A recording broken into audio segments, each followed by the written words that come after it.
Hechos capítulo 1. Escribí el primer libro, Teófilo, sobre todo lo que Jesús comenzó a hacer y enseñar, hasta el día en que, después de haber dado instrucciones por el Espíritu Santo a los apóstoles que él había elegido, fue elevado al cielo. También después de su pasión, él se presentó vivo ante ellos con muchas pruebas. Se les apareció durante 40 días y les habló de lo referente al reino de Dios.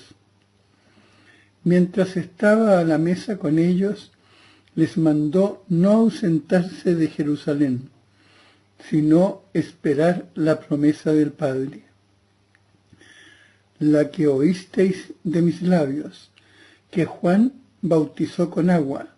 Vosotros, en cambio, seréis bautizados en el Espíritu Santo dentro de pocos días.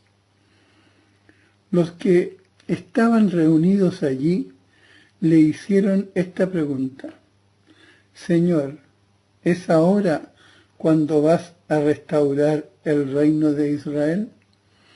Él les contestó: no es cosa vuestra conocer los tiempos o momentos que el Padre ha fijado con su poder, sino que recibiréis la fuerza del Espíritu Santo que descenderá sobre vosotros, y seréis mis testigos en Jerusalén, en toda Judea y Samaria, y hasta los confines de la tierra. Y después de decir esto, mientras ellos lo observaban, se elevó, y una nube lo ocultó a sus ojos. Estaban mirando atentamente al cielo mientras él se iba, cuando se presentaron ante ellos dos hombres con vestiduras blancas, que dijeron: hombres de Galilea, ¿qué hacéis mirando al cielo? Este mismo Jesús, que de entre vosotros ha sido elevado al cielo, vendrá de igual manera a como le habéis visto subir al cielo. Entonces regresaron a Jerusalén desde el monte llamado de los Olivos, que está cerca de Jerusalén, a la distancia de un camino permitido el sábado. Y cuando llegaron, subieron al cenáculo donde vivían Pedro, Juan, Santiago y Andrés, Felipe y Tomás, Bartolomé y Mateo, Santiago de Alfeo y Simón el Celotes, y Judas el de Santiago. Todos ellos perseveraban unánimes en la oración, junto con algunas mujeres y con María, la madre de Jesús, y sus hermanos. En aquellos días Pedro, puesto de pie en medio de los hermanos, se habían reunido allí unas 120 personas, dijo: hermanos, era preciso que se cumpliera la escritura que el Espíritu Santo predijo por boca de David acerca de Judas, que fue guía de los que prendieron a Jesús, pues se contaba entre nosotros y se le había hecho partícipe de este ministerio. Adquirió un campo con el precio de su pecado, cayó de cabeza, reventó por la mitad y se desparramaron todas sus entrañas. Y el hecho fue conocido por todos los habitantes de Jerusalén, de modo que aquel campo se llama en su lengua Acéldama, es decir, campo de sangre, pues está escrito en el libro de los Salmos: que su morada quede desierta, y no haya quien habite en ella, y que su cargo lo ocupe otro. Es necesario, por tanto, que de los hombres que nos han acompañado todo el tiempo que el Señor Jesús vivió con nosotros, empezando desde el bautismo de Juan hasta el día en que fue elevado de entre nosotros, uno de ellos se ha constituido con nosotros testigo de su resurrección. Presentaron a dos, a José llamado Barsabás, por sobrenombre Justo, y a Matías, y oraron así: Tú, Señor, que conoces el corazón de todos, muestra a cuál de estos dos has elegido para ocupar el puesto en este ministerio y apostolado, del que desertó Judas para ir a su destino.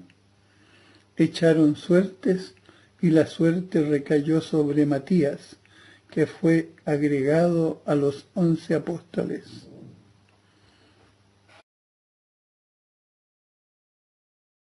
Capítulo 2 del libro de Carta a los Hebreos. Por tanto, es preciso que prestemos mayor atención a lo que hemos oído, para que no nos extraviemos. Pues si la palabra promulgada por medio de los ángeles obtuvo tal firmeza que toda transgresión y desobediencia recibió justa retribución, ¿cómo saldremos absueltos nosotros si descuidamos tan gran salvación? La cual comenzó a ser anunciada por el Señor, y nos fue luego confirmada por quienes la oyeron.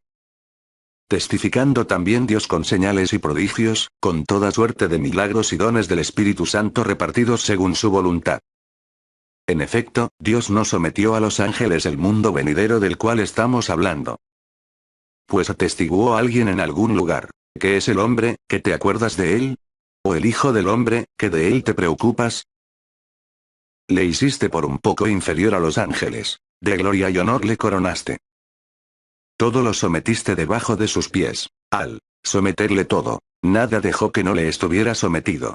Mas al presente, no vemos todavía que le esté sometido todo. Y a aquel que fue hecho inferior a los ángeles por un poco, a Jesús, le vemos coronado de gloria y honor, por haber padecido la muerte, pues por la gracia de Dios gustó la muerte para bien de todos. Convenía, en verdad, que aquel por quien es todo y para quien es todo, llevara muchos hijos a la gloria, perfeccionando mediante el sufrimiento al que iba a guiarlos a la salvación. Pues tanto el santificador como los santificados tienen todos el mismo origen. Por eso no se avergüenza de llamarles hermanos. Cuando dice, anunciaré tu nombre a mis hermanos, en medio de la asamblea te cantaré himnos, y también pondré en él mi confianza, y nuevamente, henos aquí, a mí y a los hijos que Dios me dio. Por tanto, así como los hijos participan de la sangre y de la carne, así también participó él de las mismas, para aniquilar mediante la muerte al Señor de la muerte, es decir, al diablo. Y libertar a cuantos, por temor a la muerte, estaban de por vida sometidos a esclavitud. Porque, ciertamente, no se ocupa de los ángeles, sino de la descendencia de Abraham. Por eso tuvo que asemejarse en todo a sus hermanos, para ser misericordioso y sumo sacerdote fiel en lo que toca a Dios, en orden a expiar los pecados del pueblo. Pues, habiendo sido probado en el sufrimiento, puede ayudar a los que se ven probados. Capítulo 3 del libro de Carta a los Hebreos. Por tanto, hermanos santos, partícipes de una vocación celestial, considerad al apóstol y sumo sacerdote de nuestra fe, a Jesús, que es fiel, al que le instituyó, como lo fue también Moisés en toda su casa. Pues ha sido juzgado digno de una gloria en tanto superior a la de Moisés, en cuanto la dignidad del constructor de la casa supera a la casa misma. Porque toda casa tiene su constructor, mas el constructor del universo es Dios. Ciertamente, Moisés fue fiel, en toda su casa, como servidor, para atestiguar cuanto había de anunciarse. Pero Cristo lo fue como hijo, al frente de su propia casa, que somos nosotros, si es que mantenemos la entereza y la gozosa satisfacción de la esperanza. Por eso, como dice el Espíritu Santo, si oís hoy su voz, no endurezcáis vuestros corazones como en la querella, el día de la provocación en el desierto, donde me provocaron vuestros padres y me pusieron a prueba, aun después de haber visto mis obras. Durante 40 años. Por eso, Me irrité contra esa generación y dije, andan siempre errados en su corazón, no conocieron mis caminos. Por eso juré en mi cólera, no entrarán en mi descanso. Mirad, hermanos. Que no haya en ninguno de vosotros un corazón maleado por la incredulidad que le haga apostatar de Dios vivo. Antes bien, exhortaos mutuamente cada día mientras dure hoy, para que ninguno de vosotros se endurezca, seducido por el pecado. Pues hemos venido a ser partícipes de Cristo, a condición de que mantengamos firme hasta el fin la segura confianza del principio. Al decir, si oís hoy su voz, no endurezcáis vuestros corazones como en la querella. ¿Quiénes son los que, habiéndole oído, le movieron? ¿Querella? ¿Es que no fueron todos los que salieron de Egipto por medio de Moisés? ¿Y contra quiénes se irritó durante 40 años? ¿No fue acaso contra los que pecaron, cuyos cadáveres cayeron en el desierto? ¿Y a quiénes juró que no entrarían en su descanso, sino a los que desobedecieron? Así, vemos que no pudieron entrar a causa de su incredulidad. Capítulo 4 del libro de carta a los Hebreos. Temamos, pues, no sea que, permaneciendo aún en vigor la promesa de entrar en su descanso, alguno de vosotros parezca llegar rezagado. También nosotros hemos recibido una buena nueva, lo mismo que ellos. Pero la palabra que oyeron no aprovechó nada a aquellos que no estaban unidos por la fe a los que escucharon. De hecho, hemos entrado en el descanso los que hemos creído, según está dicho. Por eso juré en mi cólera, no entrarán en mi descanso. Y eso que las obras de Dios estaban terminadas desde la creación del mundo. Pues en algún lugar dice acerca del día séptimo, y descansó Dios el día séptimo de todas sus obras. Y también en el pasaje citado, no entrarán en mi descanso. Por tanto, quedando en claro que algunos han de entrar en él, y que los primeros en recibir la buena nueva no entraron a causa de su desobediencia. Vuelve a señalar un día, hoy, diciendo por David al cabo de tanto tiempo, como queda dicho, si oís hoy su voz, no endurezcáis vuestros corazones. Porque si Josué les hubiera proporcionado el descanso, no habría hablado Dios más tarde, de otro día. Por tanto es claro que queda un descanso sabático para el pueblo de Dios. Pues quien entra en su descanso, también él descansa de sus trabajos, al igual que Dios de los suyos. Esforcémonos, pues, por entrar en ese descanso, para que nadie caiga imitando aquella desobediencia. Ciertamente, es viva la palabra de Dios y eficaz, y más cortante que espada alguna de dos filos. Penetra hasta las fronteras entre el alma y el espíritu, hasta las junturas y médulas, y escruta los sentimientos y pensamientos del corazón. No hay para ella criatura invisible, todo está desnudo y patente a los ojos de aquel a quien hemos de dar cuenta. Teniendo, pues, tal sumo sacerdote que penetró los cielos, Jesús, el Hijo de Dios, mantengamos firmes la fe que profesamos. Pues no tenemos un sumo sacerdote que no pueda compadecerse de nuestras flaquezas, sino probado en todo igual que nosotros, excepto en el pecado. Acerquémonos, por tanto, confiadamente al trono de gracia, a fin de alcanzar misericordia y hallar gracia para una ayuda oportuna. Capítulo 5 del libro de carta a los Hebreos.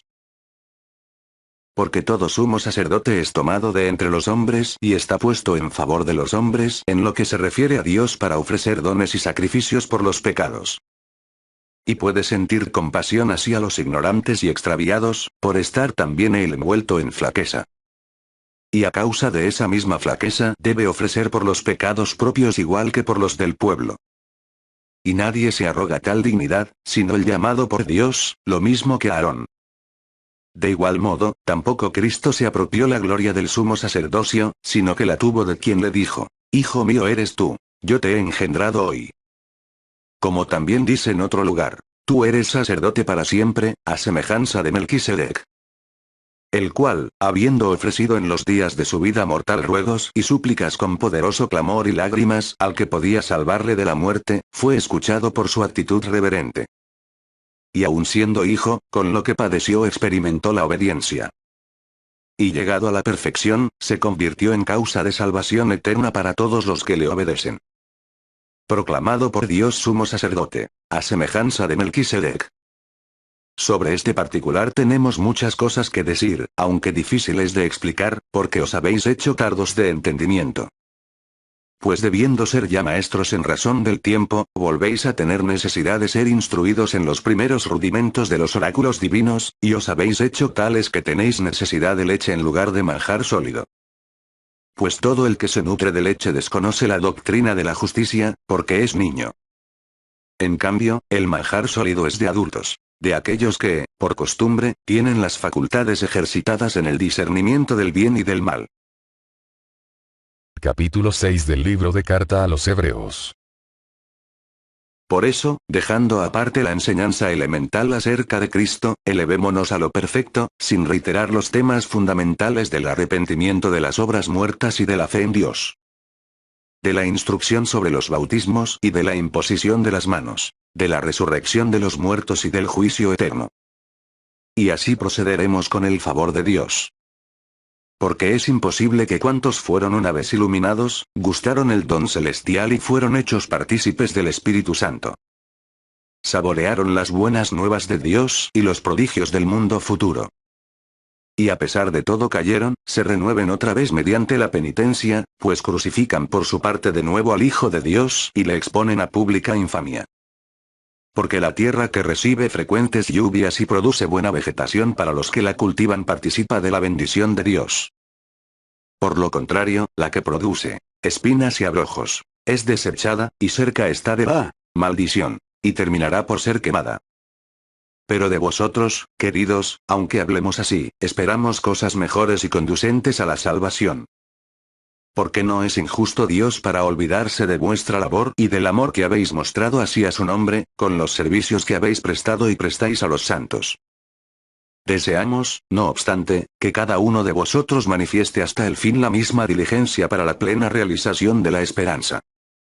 De forma que no os hagáis indolentes, sino más bien imitadores de aquellos que, mediante la fe y la perseverancia, heredan las promesas.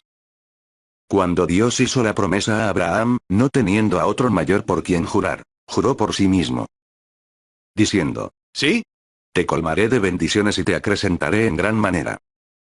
Y perseverando de esta manera, alcanzó la promesa.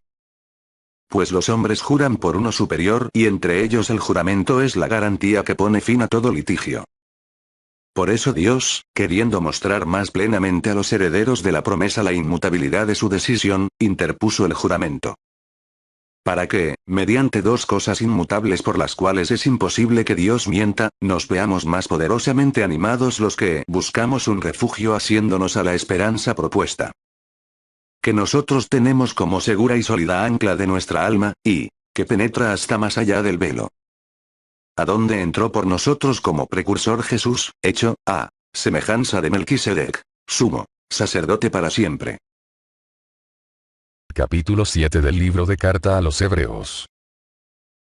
En efecto, Melquisedec, rey de Salem, sacerdote de Dios Altísimo, que salió al encuentro de Abraham cuando regresaba de la derrota de los reyes, y le bendijo. Al cual dio Abraham el diezmo de todo, y cuyo nombre significa, en primer lugar, Rey de Justicia y, además, Rey de Salem, es decir, Rey de Paz. Sin padre, ni madre, ni genealogía, sin comienzo de días, ni fin de vida, asemejado al Hijo de Dios, permanece sacerdote para siempre.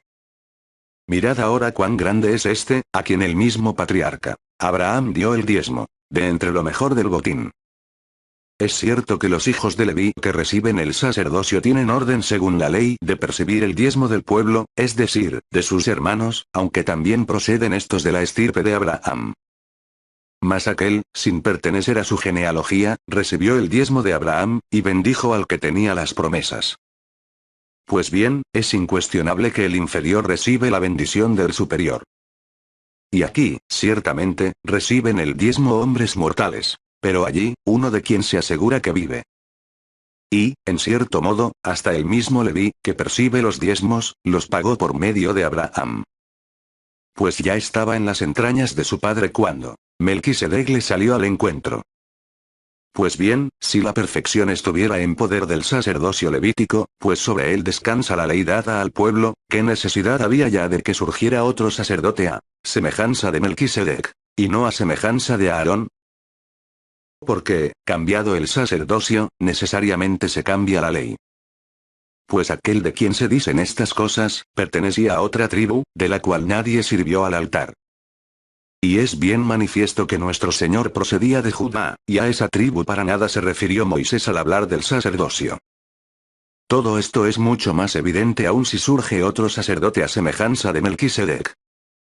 Que lo sea, no por ley de prescripción carnal, sino según la fuerza de una vida indestructible. De hecho, está atestiguado: tú eres sacerdote para siempre, a semejanza de Melquisedec. De este modo queda abrogada la ordenación precedente, por razón de su ineficacia e inutilidad. Ya que la ley no llevó nada a la perfección, pues no era más que introducción a una esperanza mejor, por la cual nos acercamos a Dios. Y por cuanto no fue sin juramento, pues los otros fueron hechos sacerdotes sin juramento. Mientras éste lo fue bajo juramento por aquel que le dijo: juró el Señor y no se arrepentirá, tú eres sacerdote para siempre. Por eso, de una mejor alianza resultó fiador Jesús. Además, aquellos sacerdotes fueron muchos, porque la muerte les impedía perdurar. Pero este posee un sacerdocio perpetuo porque permanece, para siempre. De ahí que pueda también salvar perfectamente a los que por él se llegan a Dios, ya que está siempre vivo para interceder en su favor. Así es el sumo sacerdote que nos convenía: santo, inocente, incontaminado, apartado de los pecadores, encumbrado por encima de los cielos.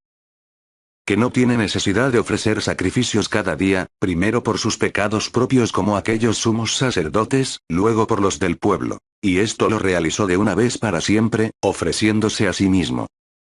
Es que la ley instituye sumos sacerdotes a hombres frágiles. Pero la palabra del juramento, posterior a la ley, hace el Hijo perfecto, para siempre. Capítulo 8 del libro de carta a los Hebreos. Este es el punto capital de cuanto venimos diciendo, que tenemos un sumo sacerdote tal, que se sentó a la diestra del trono de la majestad en los cielos. Al servicio del santuario y de la tienda verdadera, erigida por el Señor, no por un hombre. Porque todo sumo sacerdote está instituido para ofrecer dones y sacrificios. De ahí que necesariamente también él tuviera que ofrecer algo.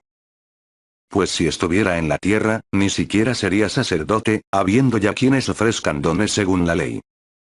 Estos dan culto en lo que es sombra y figura de realidades celestiales, según le fue revelado a Moisés al emprender la construcción de la tienda. Pues dice: mira, harás todo conforme al modelo que te ha sido mostrado en el monte. Mas ahora ha obtenido él un ministerio tanto mejor cuanto es mediador de una mejor alianza, como fundada en promesas mejores. Pues si aquella primera fuera irreprochable, no habría lugar para una segunda. Porque les dice en tono de reproche: he aquí que días vienen, dice el Señor, y concertaré con la casa de Israel y con la casa de Judá una nueva alianza. No como la alianza que hice con sus padres el día en que los tomé de la mano para sacarlos de la tierra de Egipto. Como ellos no permanecieron fieles a mi alianza, también yo me desentendí de ellos, dice el Señor. Esta es la alianza que pactaré con la casa de Israel después de aquellos días, dice el Señor. Pondré mis leyes en su mente, en sus corazones las grabaré. Y yo seré su Dios y ellos serán mi pueblo. Y no habrá de instruir cada cual a su conciudadano ni cada uno a su hermano diciendo: conoce al Señor. Pues todos me conocerán, desde el menor hasta el mayor de ellos. Porque me apiadaré de sus iniquidades y de sus pecados no me acordaré ya. Al decir nueva, declaró anticuada la primera, y lo anticuado y viejo está a punto de cesar.